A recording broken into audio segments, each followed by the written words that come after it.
ঘরের দরজাটা আমার খোলাই ছিল। এবার আমার ছেলে কাজে যাবে বলে গোছানো ছিল।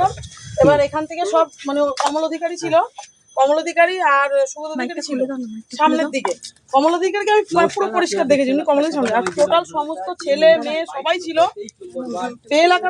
এলাকারও ছিল, বাবুয়ার ছেলে পেলেরা সবাই ছিল। এবার এখানে আসার পরে আমাকে চৈতালি, কমলের বউ আর এই নন্দীপুরের বউ মামনি আমাকে দেখাচ্ছে এই যে এই মেয়েটা ছিল কালকে রাত্রে, এই মেয়েটা ছিল। আমাদেরকে উল্টো পাল্টা এরা করেছে, বাজে বাজে ভাষা দিয়েছে। এই মেয়েটা ছিল বলছে, বলার পরে ওই যে বাবুয়ার সাথে যে ছেলেটা থাকে আমার প্রোফাইলে, আমার মানে আমার এখানে আমার ফ্রেন্ডেও রয়েছে, আমি ওর নামটা ঠিক জানি না, ফর্সা করে ছেলেটা একটু বক্তৃতা দেয় মাঝে মধ্যে। ওই ছেলেটা আমাকে মানে কুৎসিত একটা ভাষা দিয়ে বলছে 5 তারিখে তোকে তোর ঠ্যাং ধরে ছিঁড়ে ফেলবো, তোর অবস্থা খারাপ করে দেবো, তোকে শেষ করে ফেলবো। চেনেন তাকে? চিনিস না কেন? হ্যাঁ চিনি, অবশ্যই চিনি। আমি ওর নামটা জানি কিন্তু আমার ফ্রেন্ড আছে, এবং মানে আরো যে সমস্ত ছেলে ছিল তারাও।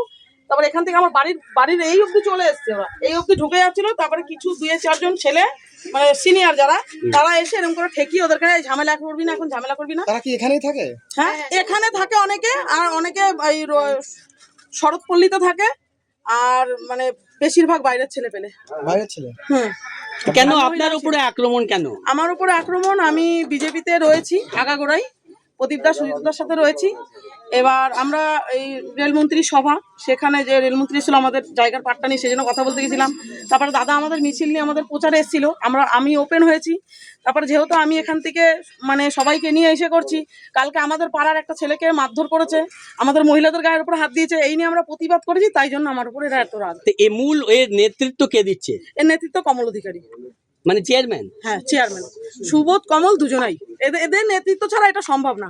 আর পাড়া থেকে চৈতালি, এরা যে কজন মহিলা রয়েছে, এরা মানে কি বলবো, মানে বলার ভাষা পাচ্ছি না। যত মহিলা পাড়া থেকে বেরিয়েছিল তাদের সবাইকে এমন ভয় দেখিয়ে দিয়েছে, চট করে কেউ এখন বেরোতে মানে একা বেরোতে চাইছে না, বলছে সবাই একসাথে বেরোবো। অবশ্যই আমরা সবাই একসাথে আছি, একসাথেই বেরোবো আমরা। বেরোবেন? অবশ্যই বেরোবো, এখান থেকে পিছনে যাওয়ার কোনো রাস্তা নেই।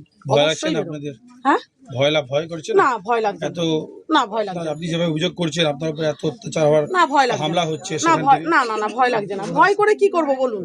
ভয় করে কি করব? আমরা যখন লড়াই করতে নেমেছি, আমাদের অধিকারের জন্য যখন আমরা লড়াই করতে নেমেছি, আমরা ভয় করলে তারা তো নামতাম না। আমরা ভয় করতে পারছি মানে ভয় জিনিসটা আমাদের মধ্যে নেই। ভয় থাকলে পরে আমি দরজা দিয়ে বসে থাকতাম, ভয় নেই বলে আমি দরজাটা খুলে বসেছিলাম, দরজা খুলে দাঁড়িয়েছিলাম। আপনি পাল্টা প্রস্তুত? অবশ্যই প্রস্তুত। মানে কিভাবে আপনার মোকাবিলা করবেন? যদি ওরা আমাদের সাথে লড়াই করে তাহলে আমরা লড়াই করেই মোকাবেলা করব।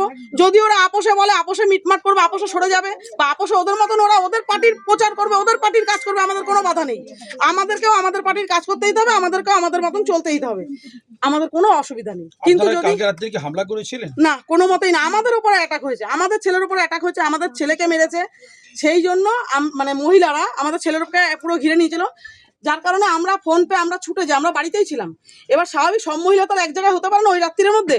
যতটুকু 4-5 জন মহিলা আমরা গেছি, গিয়ে আমরা ওখানে এসে করেছি, তারপর আমাদের এই মহিলাগুলোর উপরেও অ্যাটাক করেছে। তারিখে পাল্টা আপনারা দিয়েছেন? না, আমরা কোনো তাদেরকে পাল্টা দিইনি। আমরা যেখানে যেখানে ঝামেলা হয়েছে আমরা কর্মীরা সেই জায়গায় উপস্থিত হওয়ার চেষ্টা করেছি, যাতে মানুষকে ভয় দেখাতে না পারে। অবশ্যই আমরা কথা বললাম।